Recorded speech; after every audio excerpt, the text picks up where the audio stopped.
Hello दोस्तों, कैसे हो? आपका स्वागत है त्रिपाण स्टडी सेंटर में। आज जो हम करने जा रहे हैं ज्योग्राफी के चैप्टर, यानी ज्योग्राफी जो भूगोल है, ये अत्यंत महत्वपूर्ण चैप्टर होने वाला है, क्योंकि इसमें हम भूगोल के विषय में बहुत ही विस्तार पूर्वक चर्चा करेंगे। चलिए देखते हैं हमारा आज टॉपिक क्या है। हिमानी यानी ग्लेशियर, ये सामान्य शब्द है जिसके ग्लेशियर के बारे में आप लोग जानते ही होंगे कि जो कि बर्फ से ढका हुआ होता है और कोई 1 किलोमीटर नहीं होता, कई कई किलोमीटर होते हैं ये। और ये बहुत ही काफ़ी देखने में अच्छे भी लगते हैं और ये पहाड़ी क्षेत्रों में जनरली देखने को मिलता है। तो यही बात यहाँ दर्शाता है कि हिमानी यानी हिमानी का मतलब होता है हिमपात के क्षेत्र में हिम के परतें एक दूसरे पर जमती चली जाती है। तो इसका नाम जो है हिमपात का जो है दिया गया या हिमानी कहा गया है। ऊपर की परतें का जो है दबाव नीचे की हिम की परतों पर पड़ता रहता है। यानी अगर देखा जाए तो ऊपर की परतें जो होती है नीचे वाले परत को जो है दबाव डालता रहता है और ये नीचे और चलती जाती है, यानी एक परत के बाद एक परत जो है बिछती रहती है। यह दबाव इतनी अधिक हो जाती है कि हिम जो है दबोदार, कठोर और ठोस हो जाती है। आपने देखा होगा, अगर पहाड़ी क्षेत्र में गए होंगे तो वहाँ के जो बर्फ़ होते हैं काफ़ी ठोस होते हैं। पहले रुई की तरह ही हमारे ऊपर गिरते रहे होते हैं, लेकिन जैसे जैसे जमते जाते हैं ये बहुत ही स्ट्रॉन्ग हो जाते हैं, यानी ये दावेदार, कठोर और ठोस हो जाते हैं। दबाव की अधिकता के कारण ही हिम का कुछ भाग पिघलने भी लग जाती है। यानी देखा जाए तो हिम के कुछ भाग जो होते हैं पिघलने लगते हैं। ऐसा बर्फ जब दोबारा जमता है तो दबेदार बर्फ का रूप ले लेता है। यानी दबेदार बर्फ के रूप धारण करना एक बहुत ही साधारण बात है। ऊपर की परतों के भारी दबाव के कारण ठोस बर्फ खिसकने लगती है। यानी ऊपर की परतें जो भारी दबाव पड़ता है इसके कारण जो है ये धीरे धीरे खिसकने लगती है। अपने ही भार को इस दबाव के कारण खिसकते बर्फ की विशाल राशि को जो है हिमानी कहते हैं। यानी अपने साथ खिसकने के लिए जो इसके परत बाई परत बैठती चली जाती है, इसी का ही जो है नाम दिया गया है हिमानी। इसकी गति बहुत ही मध्य होती है और यह एक दिन में कुछ सेंटीमीटर से लेके कुछ मीटर तक ही खिसक पाती है। यानी देखा जाए तो इसकी गति बहुत ही मंद होती है, यानी बहुत ही कम गति होती है। आगे जो हमारे समक्ष है हिमानियों के प्रकार, देखिए हिमानियों जो है ग्लेशियर के टाइप्स ऑफ ग्लेशियर। तो हिमानियों के प्रकार क्या है? हिमानियों को उनकी उत्पत्ति के स्थान पर या क्षेत्र के आधार पर दो प्रकार में विभाजित किया जा सकता है। एक जो होता है महाद्वीपीय हिमानी और दूसरा जो होता है घाटी हिमानी। यानी महाद्वीपीय हिमानी और घाटी हिमानी जो है अत्यंत महत्वपूर्ण है। तो सबसे पहले हम देखते हैं महाद्वीपीय हिमानी क्या है। यहाँ पर जो हमारा समक्ष आया है महाद्वीपीय हिमानियाँ, देखिए बर्फ से ढक कर एक बहुत बड़े क्षेत्र को जो है महाद्वीपीय हिमानी कहते हैं। यानी बर्फ से अगर एक बहुत बड़ा क्षेत्र जो है ढक जाता है तो इसका जो है नाम दिया गया है महाद्वीपीय हिमानी। इन क्षेत्रों में बर्फ की परतें हजारों मीटर मोटी हो जाती है। हजारों मीटर की कल्पना आप समझ सकते हो कि कितना मोटा हो सकता है। और इस प्रकार की हिमानियों का निर्माण एक केंद्र के चारों ओर होता है तथा वे बाहर की ओर सभी दिशाओं में खिसकती रहती है। महाद्वीपीय हिमानी जो है आजकल ग्रीनलैंड और अंटार्कटिका में पाई जाती है। यानी ये आपको याद रखने वाली बात है कि महाद्वीपीय हिमानी आजकल जो है ग्रीनलैंड और अंटार्कटिका में पाई जाती है। ये पीएमटी क्वेश्चन भी रहता है। कहते हैं बच्चों, पीएमटी क्वेश्चन जो होते हैं बड़े बड़े क्लासों के बच्चे जो वीडियो देखते रहते हैं उनसे उनको कुछ नहीं मिलने वाला है। उनको तो जब उन्होंने टॉपिक समझेंगे तब उनको जाकर मिलेगा कि भाई यूपीएससी एग्ज़ाम में आता क्या है। कहते हैं आईएएस की तैयारी करना या यूपीएससी की एग्ज़ाम की तैयारी करना कोई साधारण बात नहीं रहता है। बच्चे क्या करते हैं, वहाँ पर लिखा रहता है कि यूपीएससी के 100 इंपॉर्टेंट क्वेश्चन आप देख लीजिए, आपको यही एग्ज़ाम में आएगा।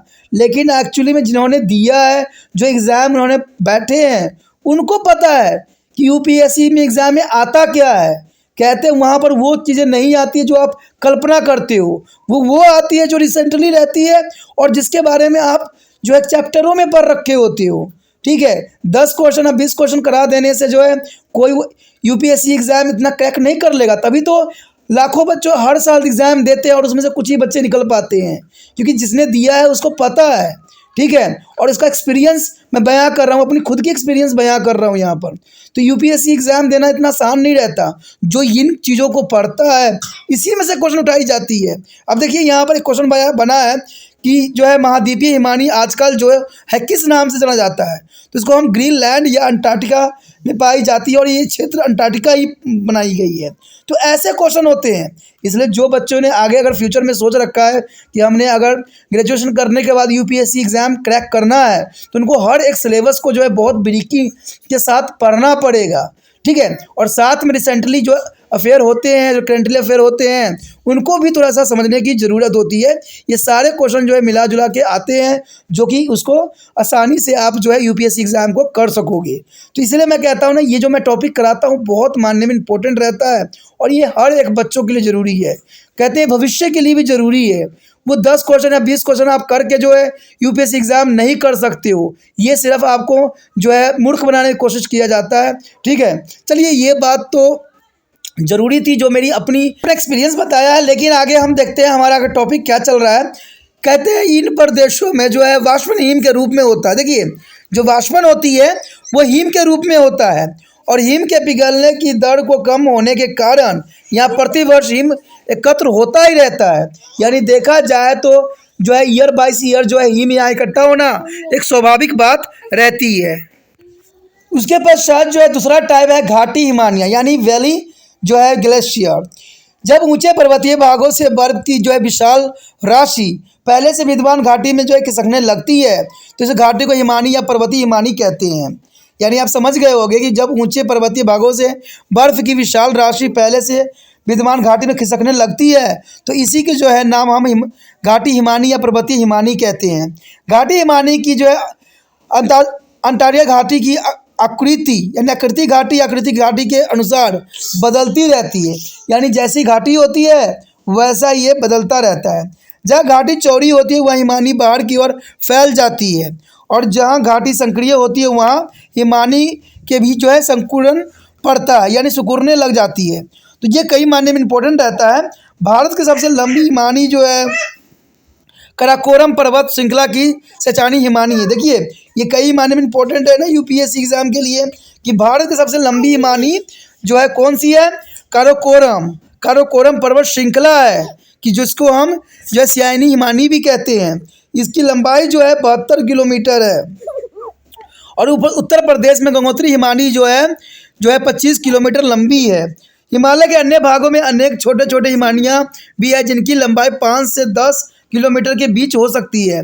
भारत की दो प्रमुख नदियाँ गंगा और यमुना भी क्रमशः गंगोत्री और जो है यमुनोत्री हिमानियों से निकलती है। इसलिए कहा जा सकता है, अगर 2 पॉइंट हमारे समक्ष आया है कि जो है खिसकती हुई बर्फ की राशि को हिमानी कहते हैं। और हिमानियाँ 2 प्रकार की होती है, एक तो होती है महाद्वीपीय हिमानी और एक होती है घाटी हिमानी, जो कि आप क्लियर समझ में आ चुका होगा। यहाँ पर जो हमारे समक्ष आया है अत्यंत महत्वपूर्ण पॉइंट, हिमानी द्वारा निर्मित स्थलकृतियाँ। देखिए, ये बहुत ही काफ़ी इंपॉर्टेंट पॉइंट है जिस पे हम चर्चा करने जा रहे हैं, ठीक है। इस पे जो है हम तीनों पे चर्चा करेंगे, हिमानी पे भी करेंगे, हम जो है वायु दबाव पे भी करेंगे, तो सभी पे करने वाले हैं। तो सबसे पहले हिमानी द्वारा निर्मित स्थलकृतियों का क्या है, कहते हैं बहते हुए जल और भूमिगत जल की भांति हिमानी भी अपर्दन और परिवहन और निक्षेपण के कार्य करते हैं। यानी बहते हुए जल और भूमिगत जल की भांति हिमानी भी जो है अपर्दन, परिवहन और निक्षेपण के कार्य करते हैं, ठीक है। इरावी हिमनदी का जो है कार्य क्षेत्र अपेक्षाकृत छोटा होता है, फिर भी इससे निर्मित जो है कृतियाँ उन क्षेत्रों में भी फैली हुई है जो कभी हिम से काफ़ी प्रभावित रहे हों। यहाँ पर जो हमारा अत्यंत महत्वपूर्ण टॉपिक आया हिमानी का अपर्दन कार्य। देखिए, यहाँ पर हम हिमानी के अपर्दन कार्य देखेंगे तो हिमानी जब भूमि पर आगे खिसकती है तब इसके साथ जो है बजरी, रेत और शैलखंड भी घिसते रहते हैं। हिमानी इन शैलखंडों को प्रभावी औजार के रूप में प्रयोग करती है और इनकी सहायता से हिमानी अपने संपर्क में आने वाली धरातलीय शैलों को जो है रगड़ती और खुरचती हुई आगे खिसकती रहती है। हिमानी के इस कार्य से शैलों में खांचे वाली धारियां और खरोच पड़ जाती है। हिमानी के अपर्दन कार्य से यह जो है स्थलकृतियाँ बनती ही रहती है। तो ये कई मायने में इम्पोर्टेंट रहता है कि हिमानी के अपर्दन कार्य से जो है स्थलकृतियाँ बनती रहती है। हिमानी के अपर्दन के अंतर्गत जो हमारा पॉइंट आया है हिमजगर यानी शर्क, कहते हैं ये क्या है, जब कटोरी के आकार के गड्ढे के ऊपरी किनारों पर हिम एकत्र हो जाता है, जैसे हम हिम जो है गहर कहते हैं, इसमें बर्फ इकट्ठा होता ही रहता है और इस प्रक्रिया में हिम की परतें जो है ठोस एवं दानेदार हो जाती है, जो फन कहलाती है। कभी कभी इन गहरों को जो है गहरों और गहरों के भागों में जल भर जाता है तो जो है झील बन जाती है। हिम झील जो है टर्न कहते हैं, जैसे कि यहाँ चित्र में भी दर्शाया गया है। देखिए यहाँ पर जो है हिम सागर का निर्माण हुआ है, जैसे कि आप देख सकते हो कि हिम क्षेत्र का जो है निर्माण कर दिया गया है। ऊंचे ऊंचे पर्वत के बीच में जो है ये झील आपको नजर आ रहा होगा, इसी को जो है हम हिम सागर का कहते हैं। और इसमें जो है पानी जो है धीरे धीरे इकट्ठा होती है, क्योंकि ऊपर से जितने भी बर्फ पिघलते हैं सब जो है यहीं पे जाके इकट्ठा होता है। तो ये कई मानने में जो है हिम सागर बहुत ही इंपॉर्टेंट होता है। उसके पश्चात इसका दूसरा पॉइंट ये आता है कि यू आकृति की घाटी, यानी यू आकृति की घाटी का निर्माण होना एक स्वाभाविक बात रहता है। नदी की तरह हिमानी कोई नई घाटी नहीं बनाती है, अतुल पहले से विद्यमान घाटी को और अधिक गहरा, चौड़ा और सपाट कर देती है। इस प्रक्रिया में हिमानी घाटी किनारे को जो है घिस कर चौड़ा कर दिया जाता है और इस कारण बनी घाटी यू अक्षर के सामान्य होती है, इसलिए इसे जो है यू आकार की घाटी भी कहते हैं। ऐसी घाटी अपेक्षाकृत सीधी होती है और इसका तल जो है खरो जो है चौरस और किनारे लगभग खड़े ढाल वाली होती है, जैसा कि यह चित्र में भी दर्शाया गया है। यहाँ पर जो है यू आकृति की घाटी आपको नजर आ रहा होगा, जिसमें हिम जो है धीरे धीरे इकट्ठा होकर जो है इसको युग आकार की बना देती है, जो कई मायने में बहुत ही काफ़ी इंपॉर्टेंट होती है। उसके पश्चात हमारे समक्ष है लटकती घाटी। देखिए लटकती घाटी होती क्या है, कहते हैं सहायक नदी की तरह जो है सहायक हिमानी भी होती है, जो अपने पर्वतीय मार्ग में किसी बड़ी हिमानियों में आकर मिल जाती है। मुख्य हिमानियों की तरह ही ये सहायक हिमानियों यू आकृति की घाटी बनाती है, लेकिन इसमें जो है बर्फ की मात्रा मुख्य हिमानी की तुलना में कम होती है। अंततः इसकी अपर्दन की दर भी बहुत कम होती है और इस असामान्य कटाव के कारण सहायक हिमानी की घाटी के मुख्य हिमानी की घाटी की अपेक्षा काफ़ी ऊँची होती है। यानी देखा जाए तो सामान्य कटाव के कारण सहायक हिमानी की घाटी जो है मुख्य हिमानी घाटी की अपेक्षा काफ़ी ऊंची होती है। अंत सहायक हिमानी की घाटी मुख्य हिमानी के साथ के जो है मिलन बिंदु पर नीचे की ओर लटकती हुई दिखाई पड़ती है। इस प्रकार की संस्कृतियाँ तभी दिखाई पड़ती है जब दोनों घाटियों का बर्फ पिघल जाता है और लटकती घाटी का हिम जो है पिघल जाता है, तो उसके मुख्य नदियों के मिलन के स्थल पर जो है ये प्रताप होती है। तो ये कई मायने में इंपॉर्टेंट है, जिसको हम डायग्राम में से भी समझ सकते हैं। यहाँ पर जो है हिम नदी की घाटी के विकास की अवस्थाओं को दर्शाया गया है। अगर आप देख सकते हो तो पहले चित्र में जो है हिम नदी से पहले की घटना बताई गई है, हिम नदन के समय की घटना बताई गई है और हिम नदी के पश्चात की घटना बताई गई है। तो ये सहायक नदी घाटी आपको दिख रहा होगा, हिम को मोट भी दिख रहे होंगे जो मरोन्स के बने होते हैं, और निलंबन घाटी मुख्य घाटी जो है जल प्रताप के रूप में दर्शाते हैं, जो कि यू आकार यहाँ पर धारण कर लेती है। तो ये डायग्राम भी आपको बहुत समझाने के लिए काफ़ी बात बता सकती है। अगला डायग्राम जो है हिम नदी घाटी के मुख्य लक्षण। देखिए अगर आप देख रहे होगे तो यहाँ पर लदा लटकती घाटी, कप यानी कटा हुआ पर्वत, जल यानी जल प्रताप यानी मुख्य यू आकार की घाटी के रूप में यहाँ पर बदला है। कहते कप जलोढ़ यहाँ पर जो बनाई गई है अत्यंत महत्वपूर्ण है, जो कि यू घाटी का रूप धारण कर लिया है।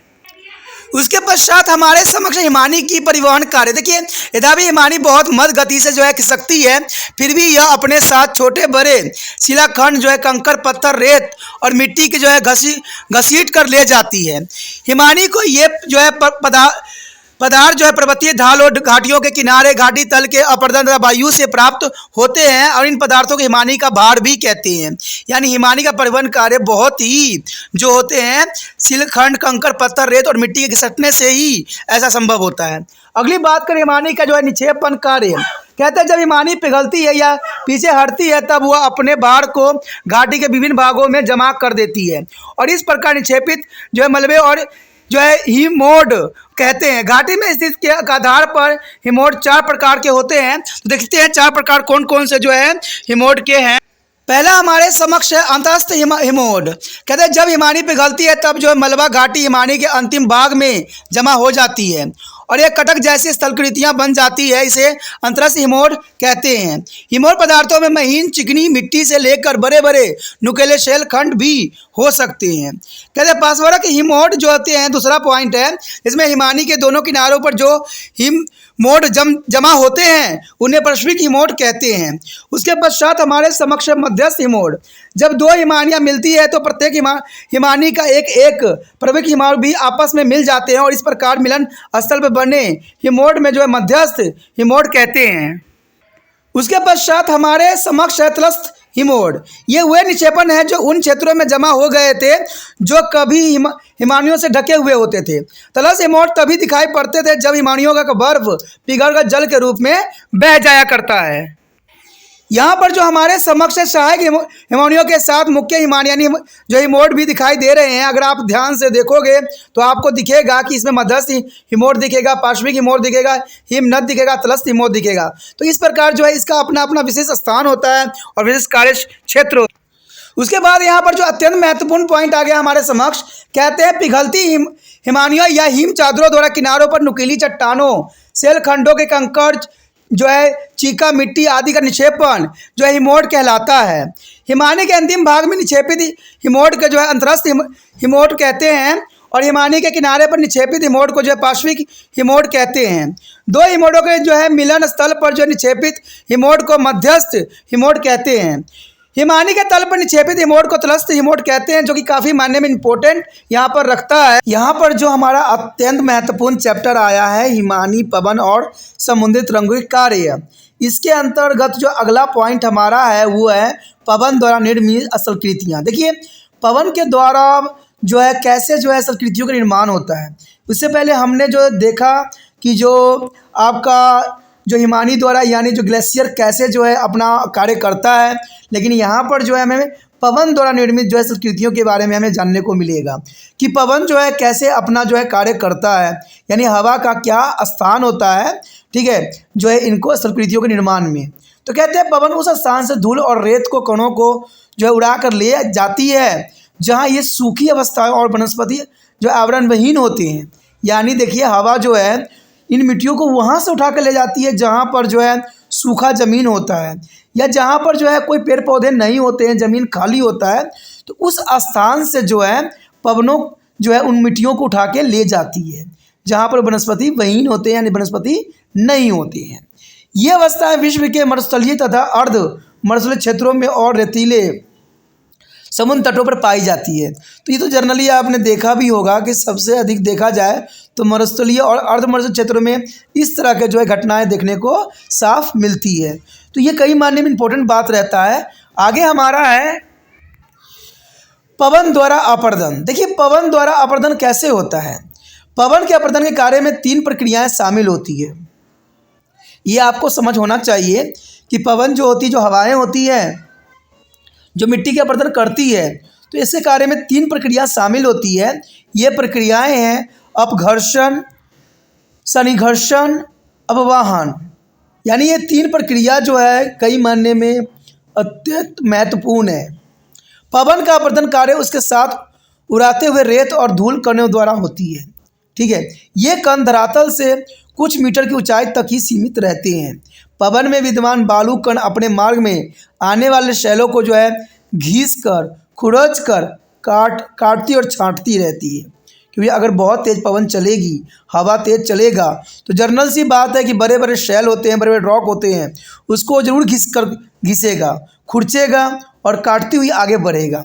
इस प्रक्रिया को जो है अपघर्षण कहते हैं, यानी उसको घिस कर, खुरेच कर काटती है, इस प्रक्रिया को हम अपघर्षण कहते हैं। लेकिन जब वे बालू के कण स्वयं आपस में टकराकर छोटे, चिकने और गोल होते चले जाते हैं, तब इस क्रिया को हम धनिक संघर्षण कहते हैं। देखिए बहुत इंपॉर्टेंट बात आ गया है कि बालू के कण स्वयं आपस में जो है टकराते रहते हैं और छोटे, चिकने और गोले होते चले जाते हैं, तो इसको हम जो है धन संघर्षण कहते हैं। पवन द्वारा असंगठित पदार्थों को उड़ाकर ले जाने की क्रिया को अववहन कहते हैं, यानी अपने साथ ले जाने की प्रक्रिया को क्या कहते हैं, अववहन। तो ये कितनी इंपॉर्टेंट बात है ना, अववहन कहते हैं इसको। आगे जो हमारे समक्ष पवन अपर्दन से बनी संस्कृति, देखिए जो पवन यानी हवा की जो अपर्दन हुई है उससे कैसा जो है संस्कृति बनती है, तो ये भी जानना बहुत रोचक होगा। पवन अपर्दन द्वारा बने कुछ जो है असलकृतियाँ इस प्रकार हो सकती है। सबसे पहले हमारे समक्ष आता है छत्रकल शैल। अब छत्रक शैल क्या होते हैं, तो ये भी जानना आपके लिए रोचक रहेगा। जब पवन ऐसे शैलों का जो है अपघर्षण करती है जिनमें मुलायम और कठोर जो है परतें एक के ऊपर एक बिछी होती है, तब उस शैल में जो है अपर्दन एक सामान्य नहीं होता है। मुलायम परतों को जो है अपर्दन आसानी से हो जाता है, जबकि कठोर परतों इतनी जल्दी नहीं काटती है। पवन के द्वारा शैलों के आधार के निकट अधिक अपर्दन होने के परिणाम स्वरूप शैल का एक जो है स्तंभ साफ बन जाता है। क्योंकि अगर ऐसा प्रक्रिया रहा, कहते हैं जब कठोर परतें अपनी जल्दी नहीं कटती है और पवन द्वारा शैलों के आधार के निकट अधिक अपर्दन होने के परिणाम स्वरूप जो है शैलों का स्तंभ बनना एक स्वाभाविक बात है, जिसकी आकृति एक छत्रक या एक खुम्बी जैसी होती है। इसलिए शैलों की ऐसी कृतियों को हम छत्रक शैल कहते हैं। तो इसका नाम जो है इसकी आकृति कारण जो है छत्रक शैल कहते हैं। छत्रक शैल के आधार के निकट जो है अपर्दन इसलिए अधिक होती है क्योंकि बालू और धूल कण पवन द्वारा उड़ाए जाने पर भी धरातल के निकट अधिक मात्रा में रहते हैं, यानी उड़ा ले जाने के बाद भी काफ़ी मात्रा में जो होता है वहाँ पर जो है बालू कण रहते हैं। ऐसी संस्कृतियाँ सहारा मरुस्थल में अधिकतर पाई जाती है और जोधपुर के निकट भी छत्रक शैली देखी जा सकती है। देखिए ये बहुत काफ़ी इंपॉर्टेंट क्वेश्चन यूपीएससी एग्जाम के रिगार्डिंग भी हो सकता है कि ऐसी संस्कृतियाँ सहारा मरुस्थल से अधिकतर पाई जाती है, लेकिन अगर देखा जाए तो ये जोधपुर में भी पाया जाता है। ठीक है, जोधपुर के निकट जो है छात्र शैली देखने को मिल सकता है। अब देखिए यहाँ पर जो है छत्रक शैल दिख रहा होगा, जिसको हमने इंग्लिश में जो है मशरूम जो है रॉक पढ़ा था। देखिए मशरूम के आकार का ही है, लेकिन यहाँ पर भी हिंदी में बहुत आपको कठिन होगा समझना, इसको छत्रक कहते हैं और इंग्लिश में आपने इजीली मशरूम के नाम से जान गए थे, समझ गए थे। तो इसका आकार एकदम मशरूम जैसा ही दिख रहा है, ठीक है, और इसको जो है हिंदी में हम छत्रक शैल कहते हैं। उसके पश्चात हमारे समक्ष पवन द्वारा अपर्दित वेसिन। देखिए ये पवन द्वारा जो है अपर्दित वेसिन आता है इसके अंतर्गत। तो ये वास्तव में एक प्रकार के गत है जिसका निर्माण पवन की अववाहन की क्रिया द्वारा होता है। कहते हैं आंधियाँ ऐसे स्थानों से रेत और धूल कणों को उड़ाकर दूर ले जाती है। ऐसे गत या बेसिन अववाहन की लगातार क्रियाओं के परिणाम स्वरूप बनते हैं। कहते हैं मिस्र देश का जो है क्वेतारा गत इस प्रकार के गतों का सबसे अच्छा उदाहरण है। तो आप समझ सकते हो कि ये वास्तव में एक प्रकार के गत है जिसका निर्माण पवन के अववाहन क्रिया द्वारा होता है और असली ऐसे स्थानों से रेत को जो धूल कणों को उड़ाकर दूर ले जाते हैं। इसको अगर डायग्रामेटिक देखें तो ये बहुत काफ़ी आसान बन जाएगा। देखिए डायग्राम में भी ये समझना बहुत ही आसान है। पवन द्वारा अपर्दित वेसिन, यानी यहाँ पर आप देख सकते हो कि पवन अपर्दित वेसिन जो है गड्ढा के नुमा आपको दिख रहा होगा और ये शुष्क क्षेत्र होते हैं। शुष्क क्षेत्र में जो होते हैं मिट्टियाँ सूख जाती है, जनरल सी बात है। और यहाँ पर अगर तेज़ हवाएं चलेगी तो जो है पवन जो है अपने साथ मिट्टियों को ले जाना एक स्वाभाविक बात रहेगा। तो इस चित्र में भी यही बात दर्शाने की कोशिश किया गया है कि कैसे जो है पवन अपर्दित वेसिन यहाँ पर बना है, यानी यहाँ से जो है मिट्टी ले जाने की प्रक्रिया जो है पुण्य हुई है। उसके पश्चात हमारे समक्ष पवन द्वारा परिवहन। देखिए पवन द्वारा परिवहन किस प्रकार होता है। शुष्क प्रदेशों में पवन परिवहन का एक महत्वपूर्ण कारक रहा है, यानी शुष्क प्रदेश देखा जाए तो ये तो जनरली सी बात है, जहाँ सूखा रहेगा वहाँ मिट्टी का जो है बिल्कुल ही ढीला होना स्वाभाविक बात है। तो शुष्क प्रदेश इसके लिए जो है अच्छा कंडीशन होता है। तो शुष्क प्रदेशों में पवन परिवहन का एक महत्वपूर्ण कारक बनता है और पवन उड़ाए गए पदार्थों को बहुत दूर ले जाकर धरातल पर बिछा देती है। और ऐसे क्षेत्र जो होते हैं धूल कण और मूल स्थान के काफ़ी दूर होते हैं। पवनें जो है गोभी की मरुस्थल के धूल कणों को उड़ाकर चीन के उत्तरी भाग तक ले जाती है। हमारे देश में भी थार मरुस्थल की ओर से चलने वाली पवनें धूल के कणों को पश्चिम उत्तर निकटवर्ती हरियाणा और पंजाब तक ले जाती है और यह परिवहित पदार्थ उत्तर प्रदेश के उपजाऊ मैदानों में निक्षेपित हो रहा है। तो ये कहते हैं ये पवनें जब चलती हैं तो वो कोई सीमा नहीं देखती है, ना ही कोई बाउंड्री देखती है, क्योंकि ये अगर कहते हैं अगर भारत से ले जाकर अगर चाइना के साइड ले जाता है तो इससे साफ जाहिर होता है कि ये काफ़ी जो है तेज़ चलने वाली हवाओं में से थी। उसके पश्चात हमारे समक्ष पवन द्वारा निक्षेपण। देखिए पवन द्वारा निक्षेपण कैसे होता है। पवन द्वारा उड़ाए गए पदार्थ कुछ जो है परिस्थिति विशेष इसके मार्ग में कुछ विशेष स्थानों पर जमा होने लगती हैं और ये परिस्थितियाँ निम्नलिखित होती है। तो पहला परिस्थिति तो हमारे समक्ष यही आता है कि पवन में बालू या धूल कणों की मात्रा जब उसकी परिवहन क्षमता से अधिक हो जाती है तब उसके कुछ भाग का जो है निक्षेपण कर देती है और ये वही पदार्थ होते हैं जो पवन की परिवहन क्षमता से अधिक होता है। यानी देखा जाए तो पहला पॉइंट साफ शब्दों में बताने के लिए पर्याप्त था कि जो है पवन में बालू और धूलकण की मात्रा अधिक होती है और ये कुछ भाग तक निक्षेपित करती रहती है। ये पदार्थ बहुत होते हैं जो पवनों के परिवहन क्षमता से अधिक होती है। दूसरी बात यही दर्शाती है कि पवन का वेग कम होने के साथ ही उसकी परिवहन क्षमता भी घट जाती है और इस प्रकार पवन में जो है निलंबन पदार्थ जमा होने लग जाता है। यानी पवन का वेग जो है कम होने के साथ ही उसकी परिवहन क्षमता भी घट जाती है और इस प्रकार पवन में निलंबित पदार्थ जो है जमा होने लग जाती है। तीसरी पॉइंट यही दर्शाता है कि मार्ग में अवरोध आने पर पवन को ऊपर उठना पड़ता है और जब यह ऊपर उठती है तो इसका वेग घट जाता है।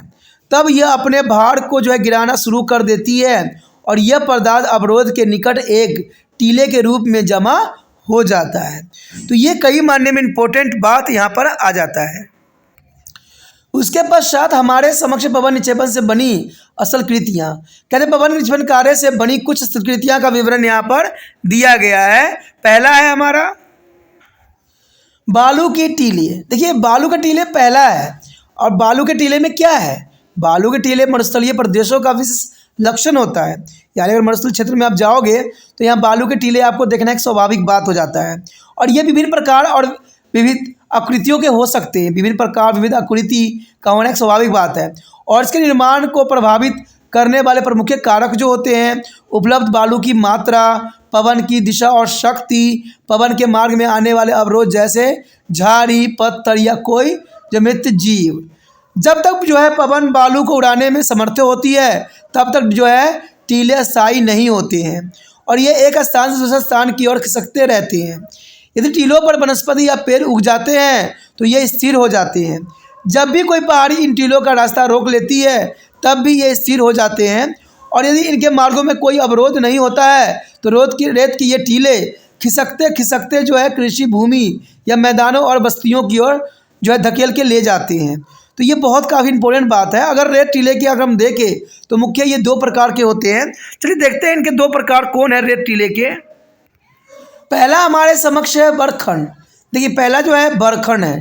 बरखंड क्या है, कहते हैं असंगठित बालू के पृथक ढेर बालू की टीलों के एक सामान्य प्रकार है जिसमें जो है बरखंड या अर्ध चंद्राकार टीले कहा जाता है। इसको अर्ध चंद्राकार टीला भी कहते हैं और इस प्रकार के टीले किनारे जो है अर्ध चंद्राकार होते हैं और इसके शीर्ष की दिशा जो है पवन प्रवाह की ओर होती है।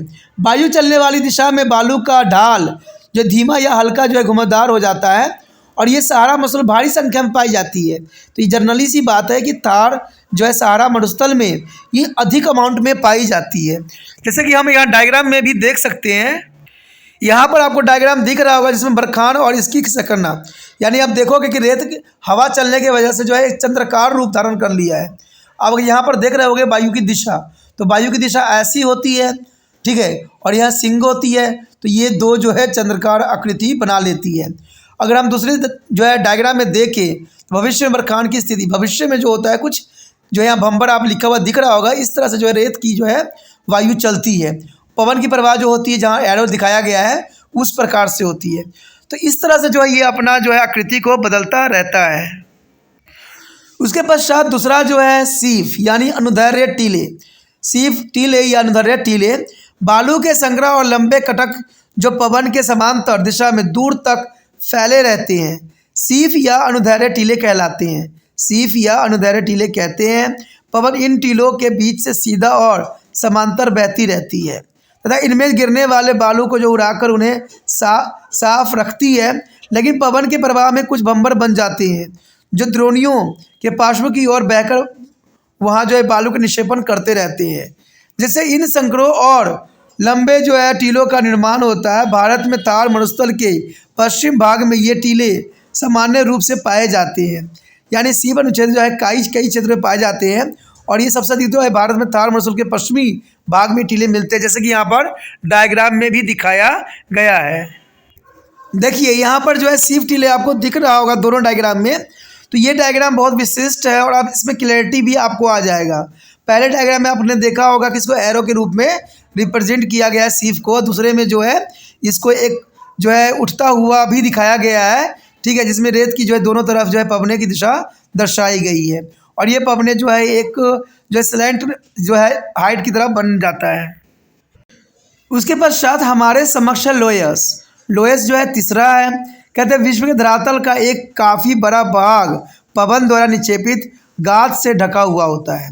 यानी पवन द्वारा निक्षेपित जो गाद होता है उससे ढका हुआ होता है, और यह निक्षेपण हजारों वर्षों से धूल भरी आंधियों के कारण हुआ है। यानी धूल भरी आंधी जब चलती है तो इस प्रकार के जो है प्रॉब्लम आती है, और यह पदार्थ ही जो है लोयस के नाम से जाना जाता है। तो ये काफ़ी विशिष्ट बात आती है यहाँ पर। कहते हैं नदी के बहाव या जो है सड़क निर्माण के कारण उधर जो है कगारों के पास लोयस आसानी से अलग हो जाती है। जब वनस्पति आवरण हट जाता है तब भी ये जो है नदी नालों द्वारा जो है आसानी से अपरदित हो जाती हैं, और इससे जो है गहरी खाइयाँ बन जाती है। और इस प्रकार के विशाल निक्षेप चीन के उत्तरी भाग में पाए जाते हैं। यानी चीन के उत्तरी भाग में कई मात्रा में पाए जाते हैं। यहाँ इसकी परतों की मोटाई सामान्यतः 30 मीटर तक होती है। यानी 30 मीटर तक तो इसकी जो है परतों की जो है मोटाई हो सकती है। कुछ स्थानों पर इसकी गहराई जो है 100 मीटर तक मापी गई है, और इस मेरुदंड के निक्षेपण उत्तरी सीमा के अलावा उत्तरी अमेरिका में जो है मिसिसिपी नदी की घाटी है। कहते जर्मनी, ब्राज़ील या फ्रांस में जो है मध्य यूरोपियन जो है उच्च भूमि के उत्तर में पाए जाते हैं, और ऑस्ट्रेलिया में भी लोयस जो है निक्षेपण मिलते हैं। तो यहाँ पर साफ हो गया है कि पवन के निक्षेपण कार्य से जो है बालू के टीले, बरखंड, सीफ टीले और जो है गोलेस नामक स्कृतियों का निर्माण होता है। तो पवन के द्वारा कौन कौन चीज़ों का निर्माण होता है दोस्तों, आपको समझ में आ ही गया होगा कि बालू के टीले होते हैं, बरखंड, सीफ टीले और जो लोयस नाम के स्थलकृतियों का निर्माण होता है। तो आप इसमें कोई डाउट आपको नहीं रहेगा, ना ही कोई प्रॉब्लम रहेगा। जो यहाँ पर कर रहे हैं अत्यंत महत्वपूर्ण चैप्टर हिमानी, पवन और समुद्री तरंगों के कार्य, और इसके अंतर्गत जो है हमने 2 पार्ट कर लिया है, हिमानी और पवन। अब जो हम करने जा रहे हैं, जो हमारा अगला टॉपिक है, अगला पॉइंट है समुद्री तरंगों द्वारा निर्मित असल कृतियाँ। देखिए समुद्री तरंगों द्वारा निर्मित असल कृतियाँ की क्या विशेषताएं होती है, ये जानना हमारे लिए बहुत रोचक रहेगा। कहते हैं हम जानते हैं कि समुद्र का जल कभी स्थिर नहीं रहता है। ज्वार भट्टों और तरंगों तथा समुद्री दरारों के कारण समुद्री जल में जो हलचल मची रहती है। यानी समुद्र में देखोगे तो सदैव हलचल मची रहती है। कारण क्या है, समुद्र जो है सभी नदियों का जो है उद्गम स्थान है, और कहते हैं कि ये सारे स्थानों पर ये मिलता है। अगर देखा जाए, अगर पहाड़ के क्षेत्रों से अगर पानी का जल धाराएँ बनती है तो सब के सब जो है समुद्र में जाके ही विलीन हो जाती है। तो देखा जाए तो समुद्र में हर तरह से जो है हर चीज़ की अवसादों को जो है लेके भरा पड़ा है। यानी बहुत मायने में समुद्र जो है इम्पोर्टेंट रखता है। तो यही बात यहाँ बताया गया है कि अगर उद्गम स्थान अगर हम मानते हैं हिमालय से पानी की अगर जाता है तो इसका जो है मिलन स्थान हम जो है समुद्र को कह सकते हैं। इसके निरंतर प्रभाव से समुद्र तट पर जो है अनेक स्थलकृतियाँ बन जाती है। तो जनरल सी बात है, पानी की धाराएँ अगर आएगी तो स्थलकृतियाँ बनना एक स्वाभाविक बात ही रहेगा। तथा जल संतुलन के कारण कारक के रूप में तरंगे भी अपर्दन, परिवहन और निक्षेपण कार्य करती है। देखिए तरंगे भी वही 3 कार्य करती है, अपर्दन, परिवहन, निक्षेपण कार्य करती है, जैसे सभी कर रहे थे। तरंगों में के इन कार्यों से जो है अनेक संस्कृतियाँ तटीय प्रदेश में पाई जाती है। तो आइए अब हम समुद्री तरंग के इन कार्यों का जो है कुछ विस्तार पूर्वक अध्ययन करने की कोशिश करें। तो सबसे पहले हमारे समक्ष है समुद्री तरंगों द्वारा अपर्दन कार्य। ये बहुत काफ़ी इंपॉर्टेंट है कि समुद्री तरंगों में अपर्दन की अपार शक्ति होती है। अपर्दन के कारक के रूप में ये 4 क्रिया करती है। समुद्री जल एवं अपने साथ कंकड़, पत्थर और बालू को लेकर तटीय भूमि को काटती रहती है। तो इस क्रिया को जो है अपघर्षण कहते हैं। यानी कंकड़ों पत्थरों द्वारा जो है तटीय भूमि को काटना जो है अपघर्षण कहलाता है। और समुद्री जल में विद्यमान शैल कण आपस में टकरा कर टूटते फूटते रहते हैं। आपस में टकराएंगे तो टूटेंगे और फूटेंगे, तो जनरल सी बात है। और ये छोटे छोटे कणों में बदलते रहते हैं। इस प्रक्रिया को जो है हम संघर्षण कहते हैं। यानी टूटने फूटने छोटे कणों में बदलने की प्रक्रिया को हम जो है संघर्षण कहते हैं। समुद्री तट के जो है गुफाएं, क्लिफ के चारों तरफ छिद्रों के एक समुद्री तरंगे जो है अपने प्रवाह से चौड़ी करती रहती है। इसे हम जल चलिता क्रिया कहते हैं। चूने के शैलों से बनी तटीय भागों में तरंगे अपनी घोलन क्रिया द्वारा ये घुला देती है और इस प्रक्रियाओं से तटीय प्रदेश में नई संस्कृतियों के निर्माण में काफ़ी सहायता मिलती है। अगर हम पॉइंट की बात करें यहाँ पर तो कहते हैं समुद्री तरंगों के 3 प्रमुख कार्य हो गए, ये तो आपको पता ही होगा, अपर्दन, परिवहन, निक्षेपण। और दूसरी बात यही कहता है कि अपघर्षण, सन्निघर्षण, जल चलिता प्रक्रिया समुद्री तरंगों के अपर्दन कार्य में काफ़ी सहायता करते हैं। उसके पश्चात हमारे समक्ष समुद्री तरंगों द्वारा अपर्दन से बनी स्थलकृतियाँ।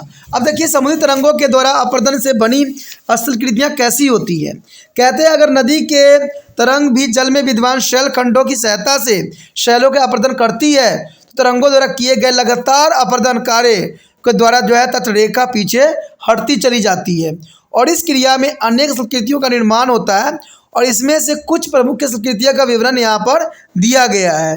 तो देखते हैं हमारा पहला समुद्री तरंगों द्वारा अपर्दन से बनी संस्कृतियाँ क्या है।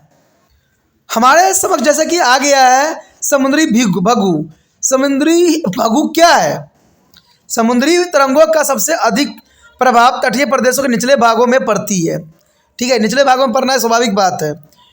परिणाम स्वरूप शैलों के जो निचले भाग हैं ऊपरी भागों की तुलना में जल्दी कट जाते हैं और इसका परिणाम ये होता है कि शैलों के निचले भागों में खांच बन जाती है। जब खांच बनती है तो तरंगों के लगातार प्रवाह से चौड़ी और गहरी होती चली जाती है और शैलों के ऊपरी भाग समुद्र की ओर लटक रह जाता है, यानी समुद्र के ऊपरी की ओर ये लटक रह जाता है, जो कि काफ़ी इम्पोर्टेंट है। कालांतर में शैलों का यह लटका हुआ भाग अपने ही भार के टूटकर समुद्र में गिर जाता है, यानी लटका हुआ भाग टूटकर समुद्र में गिर जाता है। परिणाम स्वरूप शैलों की एक ऊर्ध्वाधर दीवार खड़ी रह जाती है और इस दीवार की भंगु कहते हैं, यानी ऊर्ध्वाधर की दीवारों की को हम भंगु कहते हैं। और भारत के कोणार्क तट पर अनेक समुद्री भंगु पाए जाते हैं। देखिए भारत के कोणार्क तट पर अनेक भंगु पाए जाते हैं। यहाँ पर आप देख सकते हो कि समुद्री भंगु बने हुए हैं, जिसमें आप साफ शब्दों में देख सकते हो खांचे जो बने गए हैं, कुटका बन गए हैं, सेलखंड बन गए हैं और रेत की बिछा हुआ है। और इसके पास आप देख सकते हो कि समुद्र की लहरें इस पर प्रभाव डाल रही है। तो ये डायग्राम भी आपको काफ़ी कुछ समझाने के लिए पर्याप्त है। उसके पश्चात हमारे समक्ष है समुद्री गुफाएं। कहते हैं समुद्री गुफाएं, ये भी बहुत रोचक वाली बात लग रहा है कि जब समुद्री तट की शैलों की ऊपरी भाग कठोर हो और निचली भाग मुलायम हो तो अपर्दन सब जगह एक सामान्य नहीं होता है। ऐसी परिस्थिति में शैलों का निचला भाग ऊपरी भाग की अपेक्षा बड़ी जल्दी कट जाती है। असामान्य अपर्दन के कारण शैलों का निचला भाग खोखला हो जाता है और तरंगे जब इस खोखले भाग पर प्रहार करती है तो खोखले स्थान में भारी वायु दाब बन जाती है और यह फैल भी जाती है। खोखले भाग पर वायु के निरंतर दबाव पड़ने से शैल होती है टूट जाती है और इस प्रक्रिया में शैलों के निचले भाग के ये खोखले स्थान बढ़ते ही रहते हैं। कहते हैं कालांतर में ये गुफाएं का रूप ले लेते हैं धीरे धीरे, यानी काफ़ी समय के बाद ये गुफाओं का रूप ले लेते हैं। आपने देखा भी होगा कि समुद्र के किनारे बड़े बड़े चट्टान से गुफाओं का निर्माण होना एक स्वाभाविक बात है, जिन्हें हम समुद्री गुफाएं कहते हैं।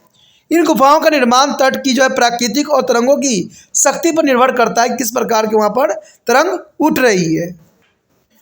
उसके पश्चात हमारे समक्ष समुद्री मेहराब। आखिर समुद्री मेहराब क्या है? जब तट का कोई भाग कुछ दूर तक समुद्र में चला जाता है तब विपरीत दिशा में आने वाली तरंगे मुलायम शैल के आर पार छेद बना देती है। आरंभ में ये छेद छोटा होता है, लेकिन कालांतर में यह छेद बहुत बड़ा होकर एक मेहराब बन जाता है और इन चौड़ी और दरवाजे जैसी स्थलकृतियाँ को समुद्री मेहराब या प्राकृतिक पुल कहा जाता है। ये बहुत बड़ी बात इंपॉर्टेंट है, मेहराब बनना एक स्वाभाविक बात है और ये छोटा सा छेद जो होता है धीरे धीरे बड़ा बन जाता है। उसके पश्चात हमारे समक्ष समुद्री स्तंभ। देखिए समुद्री स्तंभ क्या है? जब मेहराब की छत अपर्दन के द्वारा या अपने ही बोझ से या अन्य किसी कारण से टूटकर गिर जाती है तो मुख्य शैल का एक भाग अलग खड़ा रहता है और यह मेहराब को बनाने वाले शैल का एक पार्श्व भी हो सकता है। ऐसे संस्कृतियों को समुद्री स्तंभ कहते हैं। यानी ऐसा बना हुआ आकृति को जो होता है समुद्री स्तंभ कहलाता है। और शैलों की जो है प्राकृतिक और अपनी जो है आकृति के आधार पर समुद्री स्तंभ कई प्रकार के होते हैं। कभी कभी तो ये द्वीपों का रूप धारण कर लेते हैं, लेकिन ऐसे द्वीप स्थायी नहीं होते हैं और समुद्री जल में डूबे छोटे छोटे स्तंभों को जो है ठूठ कहते हैं। यानी जो छोटे से स्तंभ होते हैं उसको ठूठ के नाम से जाना जाता है। यहाँ पर आप डायग्राम में देख सकते हो कि हमने जितने भी बात पढ़े हैं तरंगों द्वारा बनी स्थलकृतियाँ। देखिए प्राकृतिक मेहराब आपको दिख रहा होगा, तो ये जनरल सी बात है मेहराब बनना। यहाँ आपको स्तंभ भी दिख रहा होगा, स्टॉप भी दिख रहा होगा और निचला ज्वार भी दिख रहा होगा। तो यही जो है प्राकृतिक मेहराब बनना समुद्र के पास एक जो है एक विशेष घटना होती है जो आपको हर एक क्षेत्र में देखने को मिल जाएगा समुद्री किनारों पे। उसके पश्चात हमारे समक्ष आता है समुद्री तरंगों द्वारा परिवहन। कहते हैं समुद्री तरंगे धाराएं और जो है ज्वार भट्ट तटीय प्रदेश में अपरदन से प्राप्त पदार्थों के परिवहन के प्रमुख कारण है। लेकिन तटीय स्थलकृतियों का निर्माण में समुद्री तरंगों का कार्य अधिक महत्वपूर्ण होता है। नदियों और हिमानियों द्वारा समुद्र तट पर जो है जमा किए गए पदार्थों का परिवहन तरंगों द्वारा ही होता है। तरंगे परिवहन का कार्य दो प्रकार से हो सकती है और ये दो प्रकार क्या है देखते हैं। एक तो हमारे समक्ष है नदियों तथा अन्य कारकों द्वारा समुद्री तट पर लाए गए पदार्थों के तरंग समुद्र में बहकर ले जाती है।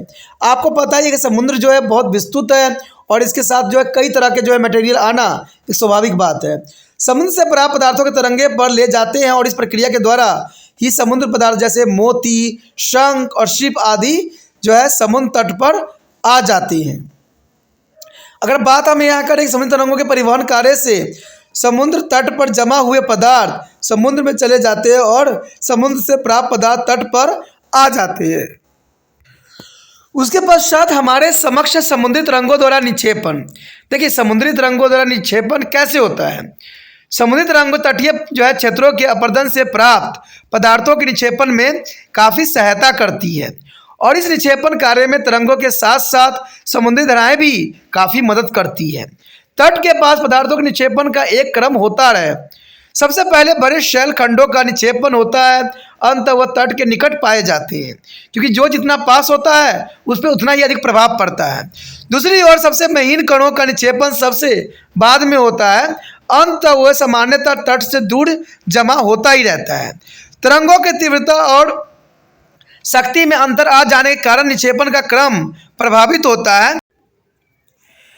समुद्री तरंगों धाराओं द्वारा पदार्थों के निक्षेपण से अनेक संस्कृतियां बन जाती हैं। इनमें से कुछ विवरण नीचे दिया गया है। चलिए देखते हैं कि समुद्री तरंगों और धाराओं से कौन कौन से बनते हैं।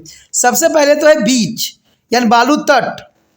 समुद्री तरंगों द्वारा तट के अपरदन से जो पदार्थ प्राप्त होते हैं वो सामान्यतः तट के निकट ही जमा हो जाते हैं और इस निक्षेपण के कारण तट के आसपास का क्षेत्र उथला होकर पानी के जो है बाहर आ जाता है और बालू के कंकड़ और बजरी का लगभग समतल मैदान सब बन जाता है। तट के पास निक्षेपण से बनी इस संस्कृतियों के बीच या बालू तट कहते हैं और ये बीच जो है बालू तट पर्यटकों के लिए आकर्षण के केंद्र होते हैं। चेन्नई का जो है मरीना बीच जो है त्रिपुरम का जो है कोवल से बीच भारत के प्रसिद्ध बीच में से माना जाता है। उसके पश्चात हमारे समक्ष है बालूरोधिका। बालूरोधिका क्या है।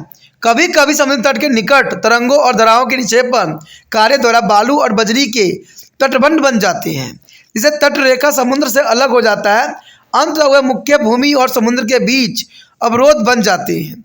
इस प्रकार के निक्षेपों को ही बालूरोधिका कहते हैं और यह कभी कभी समुद्री यातायात के लिए कठिनाई पैदा कर देते हैं, जैसा कि चित्र में भी दिखाया गया है। यहाँ पर आप देख सकते हो कि बालूरोधी या जुही शिफ्ट आपको दिखाई देगा, यानी भुजिया, मेममेल, लेगून, रोधिका और लेगून। तो ये जो है काफ़ी इम्पोर्टेंट है जिसको हम यहाँ समझ सकते हैं। कहते हैं उसके बाद हमारे समक्ष आता है भुजिया यानी शिफ्ट। जब रोधिका का एक छोर तट से जुड़ा हुआ होता है और दूसरा छोर समुद्र की ओर निकला रहता है तो इसे हम स्विफ्ट कहा जाता है और इस जो है जीवजू का निर्माण तरंगों द्वारा लाए गए पदार्थ जैसे बालू और कंकरों के एकत्र होने से ऐसा संभव होता है। अगर हम बात करें लेगून की तो लेगून जो है कभी कभी समुद्री तरंगों और धाराओं के द्वारा निक्षेपण से रोधिका के दोनों ओर छोर एक दूसरे से जुड़ जाते हैं और समुद्री जल का कुछ भाग तट और रोधिका के बीच गिर जाते हैं। समुद्र का यह घिरा हुआ भाग खारे पानी की एक झील बन जाती है। खारे पानी की झील को लेगून कहते हैं और कभी कभी इसका निर्माण जो है तरंगों के अपरदन कार्य के द्वारा भी होता है। लेगून सामान्यतः एक संकरे मार्ग द्वारा समुद्र से भी जुड़े हुए होते हैं।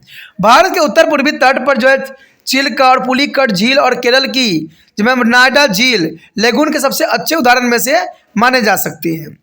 समुद्री तरंगों के निक्षेपण कार्य से जो है पुलिन, रोधिका, जुआ और लेगून नामक संस्कृतियों का निर्माण होती है, जो कि बहुत इंपॉर्टेंट है।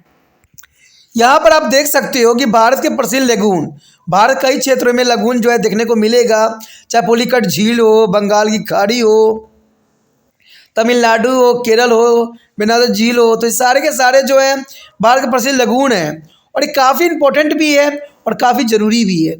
दोस्तों इस चैप्टर में हमने बहुत कुछ समझा, बहुत कुछ जाना और ये हमारे लिए काफ़ी पर्याप्त थी। ठीक है, तो ये इसी के साथ हमारा ये चैप्टर भी ख़त्म हो जाता है। अगला चैप्टर जो है अत्यंत महत्वपूर्ण है, तो अगला चैप्टर देखना मत भूलना। ठीक है, अगर अच्छा लगा तो लाइक शेयर सब्सक्राइब करना भी नहीं भूलना है। इसमें दो बातें इंपॉर्टेंट रहता है कि पहला ये कि जितना हो सके इस वीडियो को दूसरे बच्चे तक पहुंचाने में आपने तिरपान सेंटर का हेल्प करना है। दूसरी बात यह है कि पहली बार वीडियो देख रहे थे, चैनल को सब्सक्राइब करके सेव करना भी जरूरी है, तभी जो है आगे आपको जो है अगला वीडियो का नोटिफिकेशन मिलेगा। अगर सेव नहीं कीजिएगा तो आप जब भी रिसर्च कीजिएगा कोई भी जो है टॉपिक, तो आपको तिरपान सेंटर द्वारा बनाया गया टॉपिक प्राप्त नहीं होगा, उस जगह वो टॉपिक प्राप्त होगा जो पहले से यूट्यूब पे मौजूद है। अगर आपको तिरपान स्टडी सेंटर अच्छा लगता है तो सब्सक्राइब करके रखने में ही समझदारी है।